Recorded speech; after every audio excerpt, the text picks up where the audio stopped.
Iran America युद्धाचे थेट पडसाद आता मुंबईमध्ये सुद्धा जाणू लागलेले आहेत. LPG गॅसचा तुटवडा, वितरणाच्या समस्या यासाठी आता LPG वितरक जे आहेत ते ॲक्शन मोडमध्ये आलेले आहेत आणि महाराष्ट्राचे LPG गॅस वितरक जे आहेत ते सध्या मुंबईमध्ये दाखल झालेले आहेत. आपण त्यांची थेट बातचीत करणार आहोत. सर, तुमचं नाव काय आणि काय नेमक्या तुमच्या मागण्या आहेत? तुम्ही सगळे आज इंडियन ऑइल कंपनी, HPCL असू द्या, BPCL असू द्या यांच्याकडे गेलात, निवेदनसुद्धा दिलं. मुंबईची नेमकी समस्या काय ग्राउंडवरती? लोकांना LPG मिळत नाही आहे आणि एजन्सीच्या बाहेर तुफान गर्दी होताना पाहायला मिळते, रोष व्यक्त केला जातोय. काय तुमच्या समस्या? मैं BS शर्मा राष्ट्रीय अध्यक्ष हूँ LPG distributor association of India का।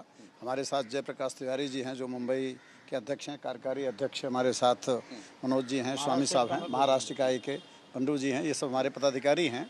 बेसिकली जो युद्ध के बाद जो ईरान और अमेरिका के बीच युद्ध चला 28 फरवरी के बाद मार्च से समस्या ये हुई कि कंपनियों ने ये कहा, भारत सरकार की नियमित प्रेस ब्रीफिंग होती है जिसमें सुजाता शर्मा जो ज्वाइंट सेक्रेटरी हैं वो कह रहे हैं देश में LPG की कोई कमी नहीं है। ये पूरी तरह से असत्य है, क्योंकि डिस्ट्रीब्यूटर को मांग के अनुरूप जो उसकी डिमांड और सप्लाई का अंतर है वो बहुत गैप है। यदि उसे हफ्ते में पूरा 10 लोड चाहिए तो उसे 2 लोड नहीं मिल रहा है, जिसकी सप्लाई 40 या 50 लोड, मतलब एक ट्रक आता है जिसमें 342 या 360 होते हैं, जहां उससे 40 लोड मिलता था वहां 15 लोड मिल रहे हैं, हफ्ते में 2 लोड मिल रहे हैं। तो पहली चीज़ तो ये है कि आप पब्लिक को, आम उपभोक्ता को, आम आदमी को गलत ब्रीफ कर रहे हैं। यदि आपके पास कमी है, देश में कमी है, तो आप उपभोक्ता को जागरूक करिए। वो आकर के डिस्ट्रीब्यूटर से ये कहता है कि आपकी सेक्रेटरी और आपकी कंपनी कह रही है कि कोई कमी नहीं है, फिर आप कैसे कहते हैं कि हमारे यहाँ 10 दिन या 15 दिन की वेटिंग है?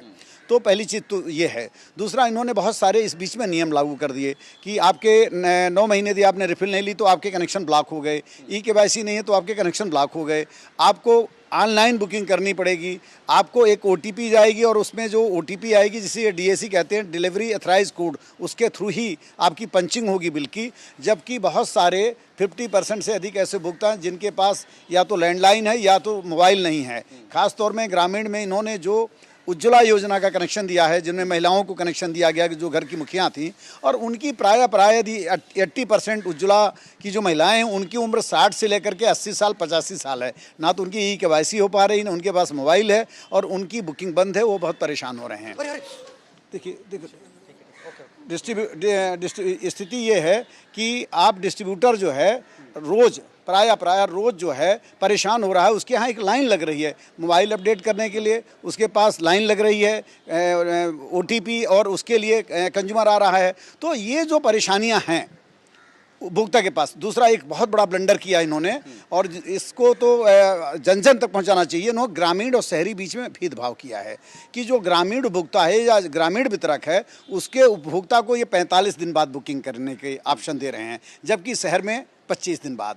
अब ये भोजन एक ऐसी चीज़ है कि खाना आप शहर में पकाइए या गांव में पकाइए, उसकी खपत तो एक ही जैसी होगी। भाई आप 4 लोगों का खाना शहर में पकाइए या 4 लोगों का खाना गांव में पकाइए, और बल्कि ग्राम में ज़्यादा कंजम्पशन होता है। शहर वाला कहीं ठेले पे, कहीं होटल पे, कहीं नाश्ता करता है, कहीं वो कुछ करता है, लेकिन गांव वाला तो दोपहर शाम का भोजन करता है। मांगे क्या क्या है आपकी? मांगे इसी विषय पर हमने अपनी मांग की है कि ये DAC जो है ऑनलाइन बुकिंग है, इसको अनिवार्य न किया जाए, ये ऑप्शनल किया जाए, EKYC की अनिवार्यता न की जाए, और 25 और 45 दिन का आपने जो गैप रखा है बुकिंग का, इसको हटाया जाए। मैनुअल बुकिंग जो बंद कर दी गई है, अभी डिस्ट्रीब्यूटर कोई मैनुअल बुकिंग नहीं कर सकता। आप मेरे कंज्यूमर हैं, आपके पास मोबाइल अपडेट नहीं है, आपकी बुकिंग नहीं हो रही है। पहले ये मैनुअल बुकिंग हो जाती थी, अब मैनुअल बुकिंग बंद की है। मैंने कहा कि कम से कम आप 10 से 15% मैनुअल बुकिंग को अलाउ करिए, ताकि कोई भी ऐसा जरूरतमंद आता है मैं उसकी बुकिंग कर सकूं। आप बताइए क्या क्या कहना चाहते हैं? मैं ये कहना चाहता हूँ कि इनका सॉफ्टवेयर ही पूरा अपडेट नहीं है। सबसे बड़ी बात जिसका सॉफ्टवेयर कंपनी का, तीनों ऑयल कंपनियों का सॉफ्टवेयर अपडेट नहीं है।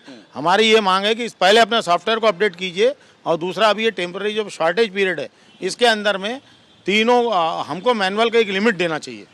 जैसे आप 95 या 97 कर रहे हैं, उसमें क्या है, लोगों को पैनिक हो रहा है। मान लो कोई 80 साल का या 60 साल का है, या जिसके पास जो मोबाइल है वो एंड्रॉयड मोबाइल नहीं है, तो उसके लिए क्या कोई उपाय नहीं है पर्याय। वो बोलते हैं है लेकिन नहीं है उनके पास।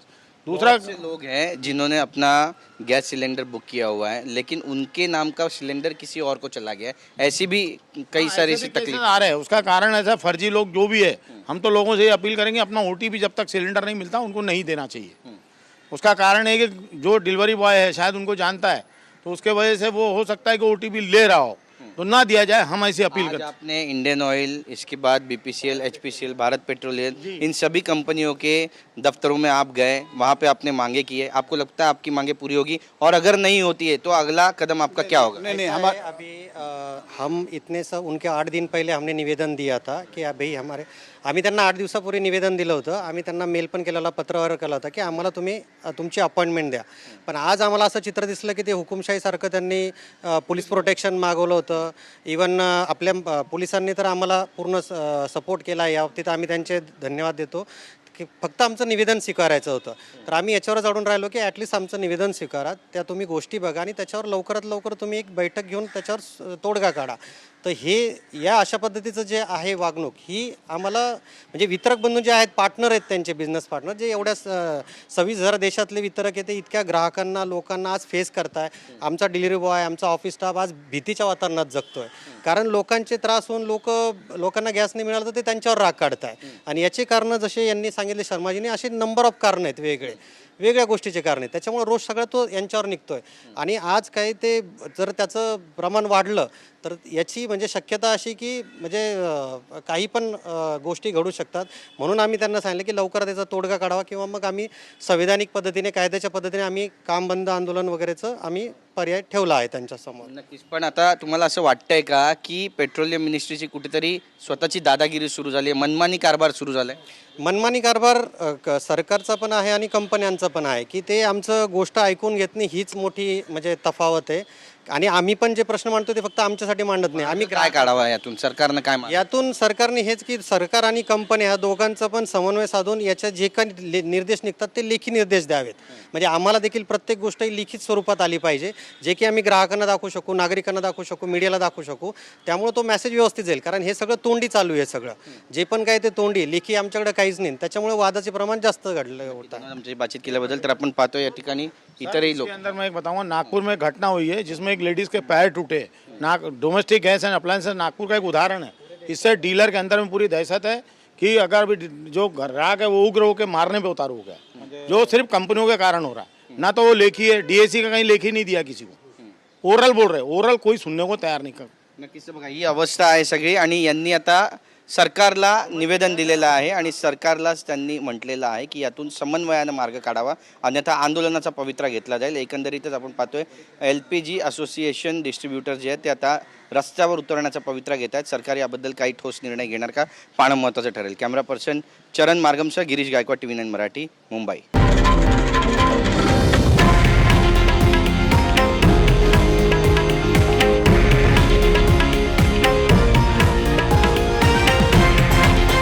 हे आहे देशातील नंबर 1 न्यूज नेटवर्क आणि आपण पाहत आहात TV9 मराठी, एकमेव.